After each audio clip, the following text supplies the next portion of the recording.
On our newscast tonight, Islamic State militants release a video showing the beheading of a second American hostage. The U.S. sends more military support to Iraq.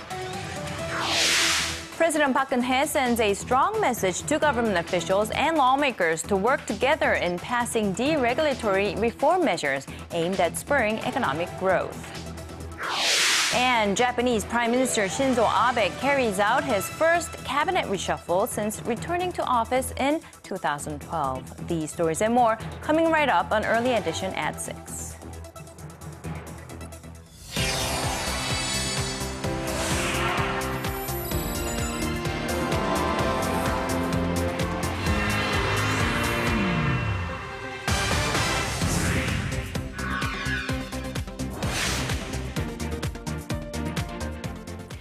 It's 6 p.m. on Wednesday, September 3rd, here in Korea. Live from Seoul, I'm Laah Hyun-kyung. I'm Daniel Choy. Thank you for joining us. Another American journalist has been murdered by Islamic State militants. A video showing the beheading of Steven Sotlov, I believe, was released in yet another dramatic escalation in the group's battle with the West. Right, and the group warns that another hostage will face the same fate unless the U.S. stops airstrikes in Iraq. Our Hwang Sung-hee has our top story. It's titled A Second Message to America, and it's a message that's just as brutal as the first. The video shows another American hostage dressed in an orange jumpsuit on his knees next to a masked man dressed in black and holding a knife. The beheading of U.S. journalist Steven Sotlov was posted online Tuesday by the Islamic State with a warning to President Obama to halt airstrikes in Iraq. So just as your missiles continue to strike our people, our knife will continue to strike the necks of your people. The masked man's voice is the same, an apparently British voice, as the world heard on the video of James Foley's murder a fortnight ago. Mr. Sotlov, a 31-year-old freelance journalist from Miami, disappeared while reporting from Syria in August last year, but his family had kept the news secret, fearing harm to him if they went public. Last week, Mr. Sotlov's mother issued a video appeal, pleading with the militants to spare her son. As a mother, I ask your justice to be merciful and not punish my son for matters he has no control over. In an effort to help battle Islamic State, President Obama announced Tuesday he will send around 350 additional military personnel to Iraq to protect U.S. diplomatic facilities and workers in Baghdad. The masked man in the latest video also shows who he claims to be a British national, identified on screen as David Haynes, and makes it clear he is also now at risk. Hwang Sung-hee, Arirang News. And in some late-breaking news, Ukrainian President Petro Poroshenko and Russian President Vladimir Putin have agreed on a permanent ceasefire in the Donbas region of eastern Ukraine. That area includes the cities of Donetsk and Luhansk, which have been the center of the heaviest fighting between pro-Russian and Ukrainian forces. Now, both Russia and Ukraine have separately announced the agreement, which was made over the phone, and we will have more details as they come, as well as a reaction by U.S. President Barack Obama, who is currently in Estonia for talks with officials there. These developments come, of course, as NATO leaders prepare to gather for a summit in Wales on Thursday. And on to 3 American detainees held in North Korea. The U.S. government says it is doing all it can to ensure the release of the 3. Speaking to CNN on Tuesday, State Department spokesperson Jen Psaki said the U.S. was looking into a variety of options to help them, such as dispatching a special envoy. She added North Korea refused Washington's earlier proposal to send Robert King to Pyongyang. He is the U.S. special envoy for North Korean human rights. The White House also says the safe release of its citizens was at the top of the administration's agenda. The comments come a couple of days after the 3 detainees were granted a 5-minute interview with CNN in which they all pleaded for the U.S. government to do more to help them. And the reports have now been confirmed. A top North Korean diplomat will visit Geneva for talks next week for the first time in 20 years.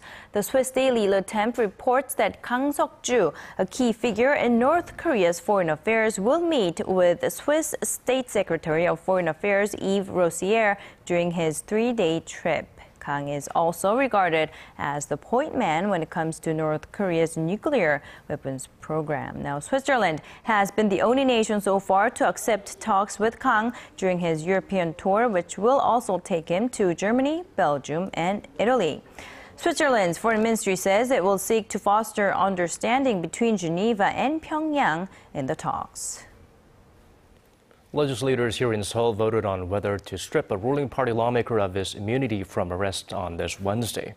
Our National Assembly correspondent has the result of that vote, as well as what the lawmaker is being accused of.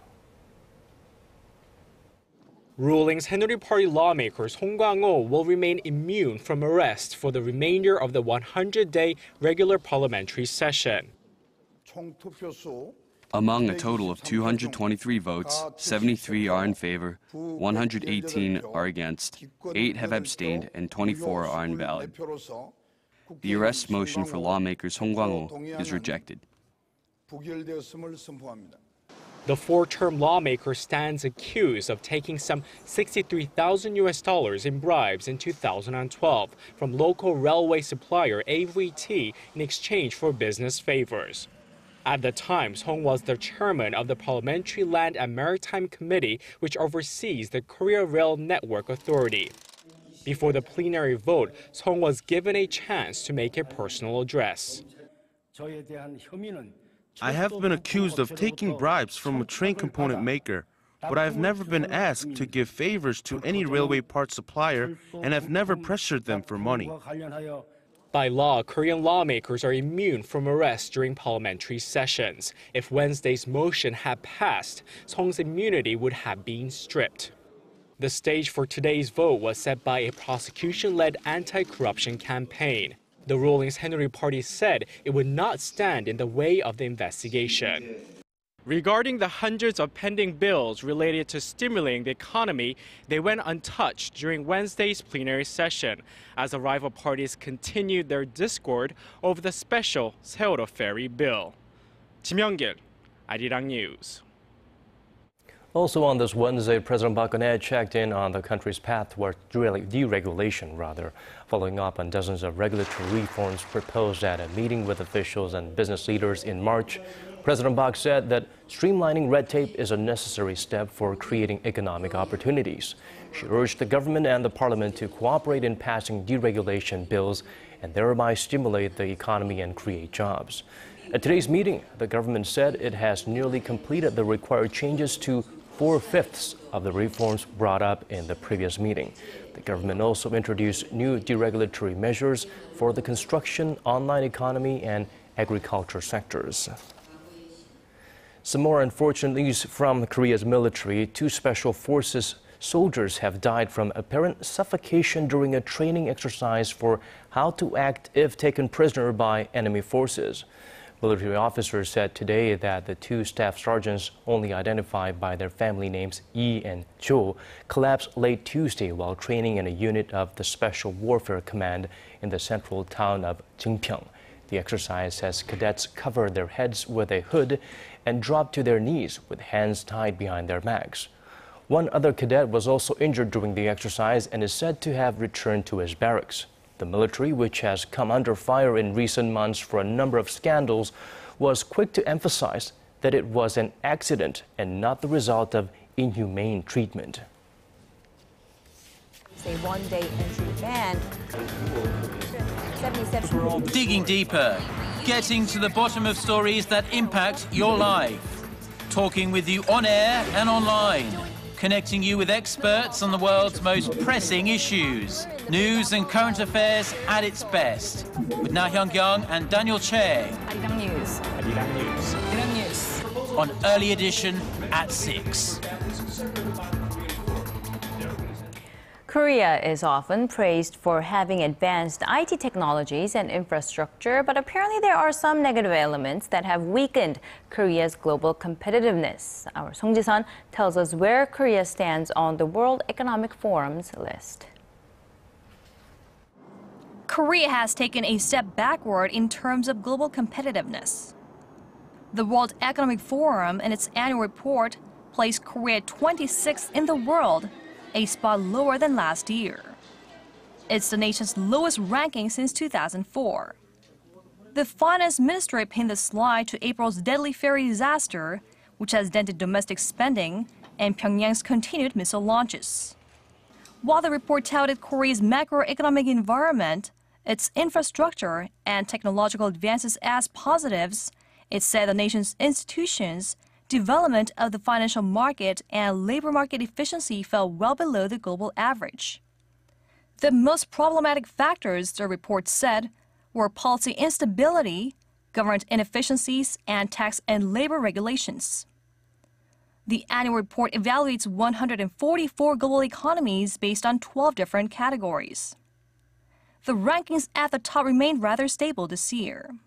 Switzerland was number 1 for the 6th consecutive year, followed by Singapore and the United States.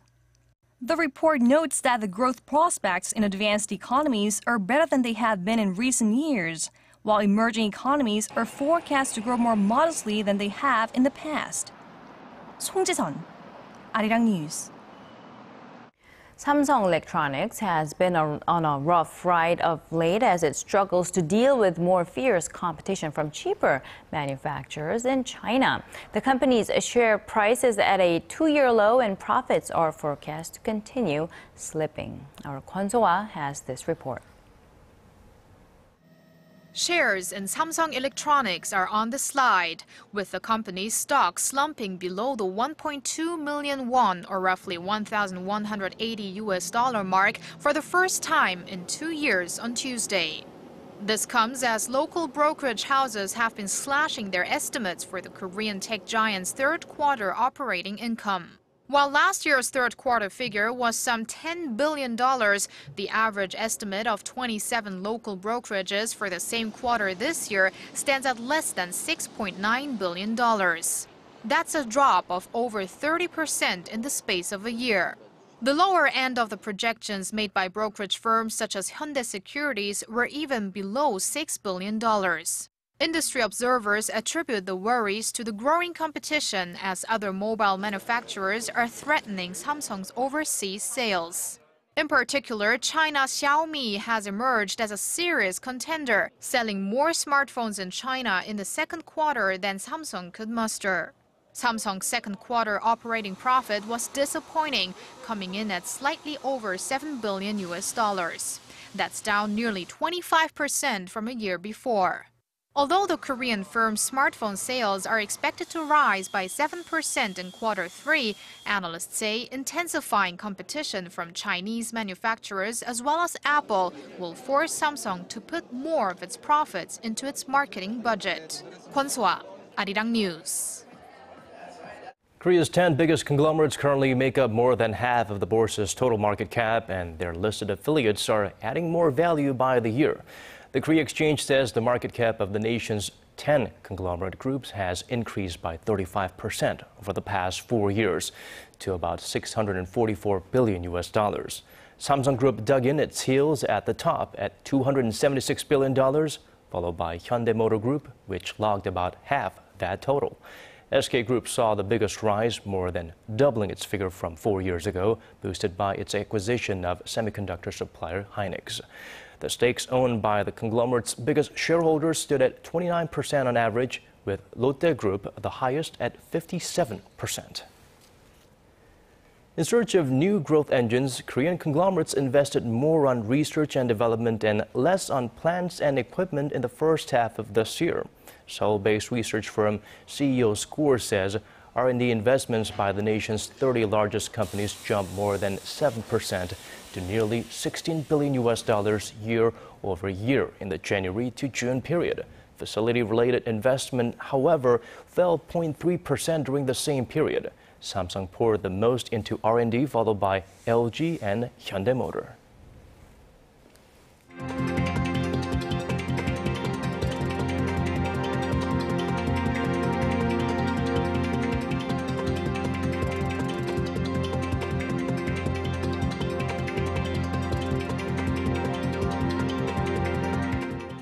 Now, over in Japan, Prime Minister Shinzo Abe carried out a cabinet reshuffle on this Wednesday. That's a first since returning to office in December 2012.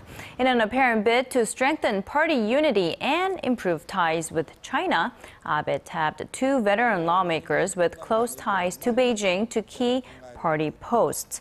While retaining his core ministers, Abe appointed 5 women to leadership positions, the largest ever number of female cabinet members. Yuko Obuchi, the daughter of a former prime minister, was named the new trade minister, and former gender equality minister Sanae Takaichi will take over as communications minister.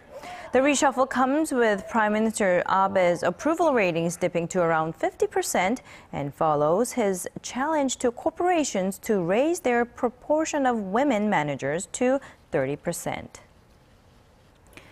In West Africa, officials and workers who are fighting to contain the Ebola epidemic have appealed for urgent international assistance. They say if not stopped, Ebola could threaten peace and security beyond the borders of Africa. Our Son Jung-in reports. Aid organizations battling to contain the worst ever outbreak of Ebola have issued separate but very similar demands. They say international intervention is needed to stem the spread of the deadly virus, calling it a global problem, not just something confined to West Africa.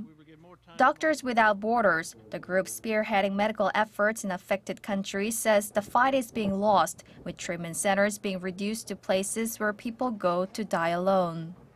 6 months into the worst Ebola epidemic in history, the world is losing the battle to contain it. Leaders are failing to come to grip with this transnational threat. In a separate speech in the U.S., the head of the National Public Health Agency warned the epidemic is spiraling out of control, with infection numbers rising fast. There is a window of opportunity to tamp this down, but that window is closing. We need action now to scale up the response. Freyden went on to say the answer to this outbreak comes down to 3 things: resources, technical experts in healthcare and management, and a global, coordinated, and unified approach. The World Health Organization, criticized for not acting sooner to bring the outbreak under control, reports that more than 3,000 people have been infected in West Africa, but this could rise to 20,000 and spread to more countries. Meanwhile, the UN Food and Agriculture Organization has issued a food security alert for Liberia, Sierra Leone, and Guinea, which are the countries most affected by the outbreak. Son Jung-in, Arirang News. Apple has confirmed that a number of celebrity accounts were targeted and compromised, but denies it was the result of a security breach on iCloud or the application called Find My iPhone.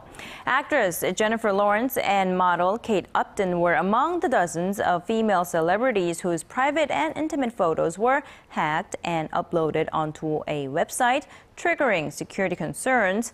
Apple said following a 40-hour probe, its engineers believe the hacker likely had used usernames, passwords, and security questions to gain access to the accounts.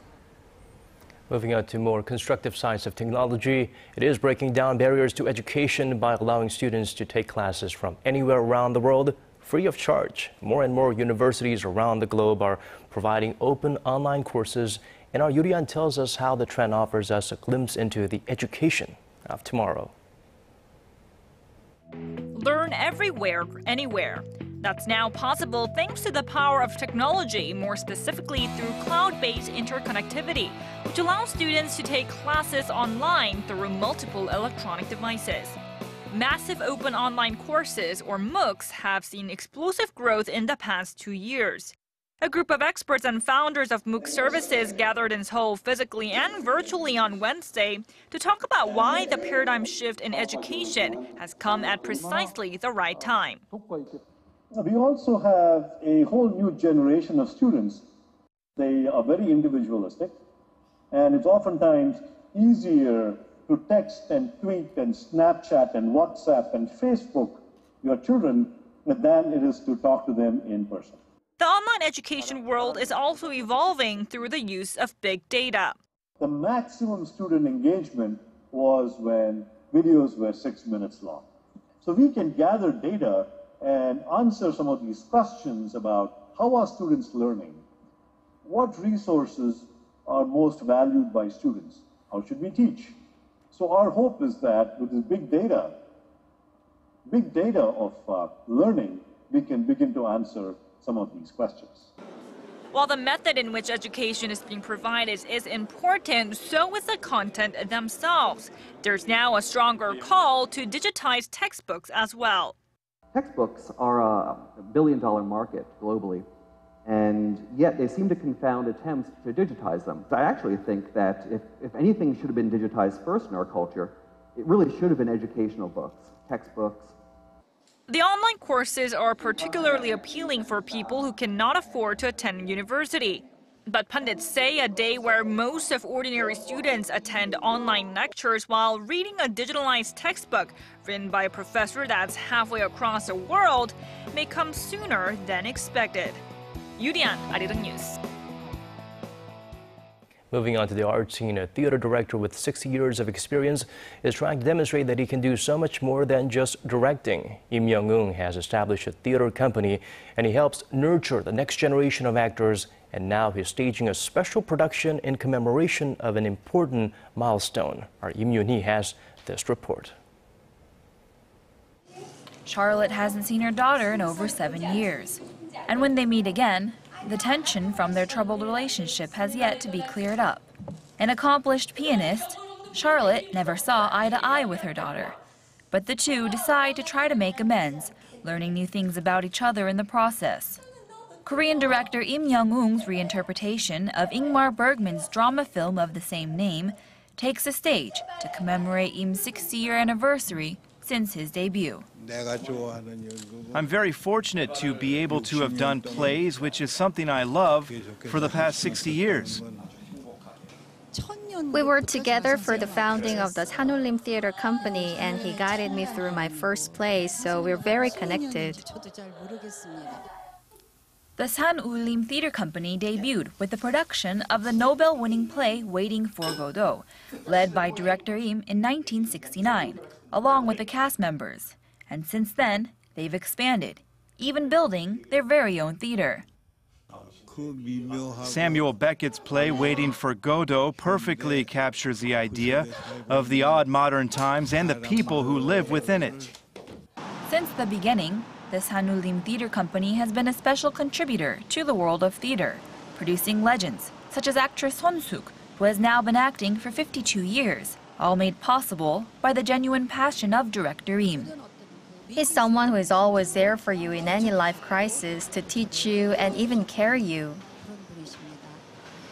Director Im has been a profound influence on many in the field, as not only a director, but also a teacher, a guide, and even a friend. In life comes wisdom and experience. We want to show this through the stage and to inspire people to live with character. I hope this play can guide people with that. Im Yoon-hee, Arirang News.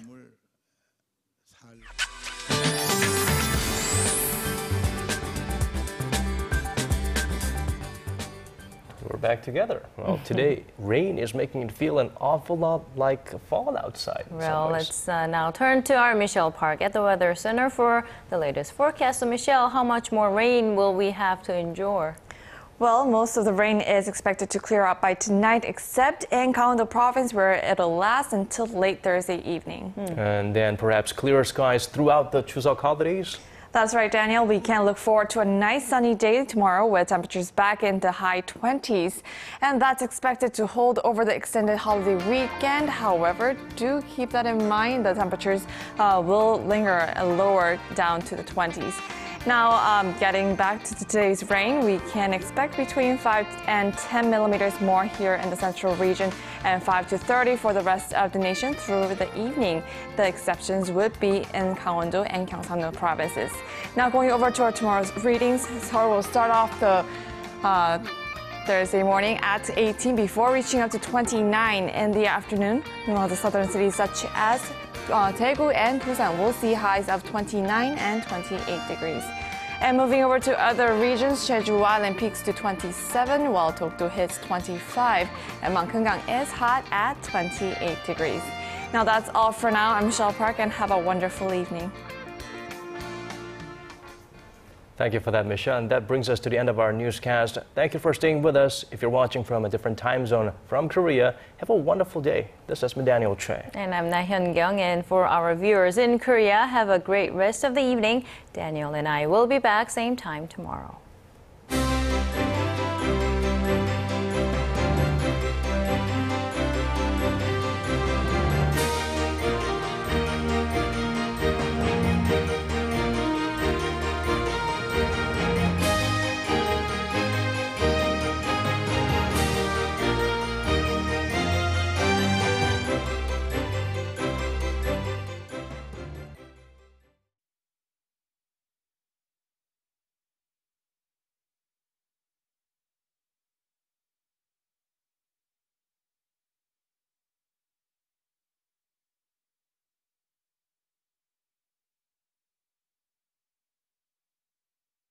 앞장 그 다음 장이 이제 제가 원래 말하는 건데 완전 바뀌어가지고 그냥 제가 그냥 스킵하고 마무리 지은 거거든요.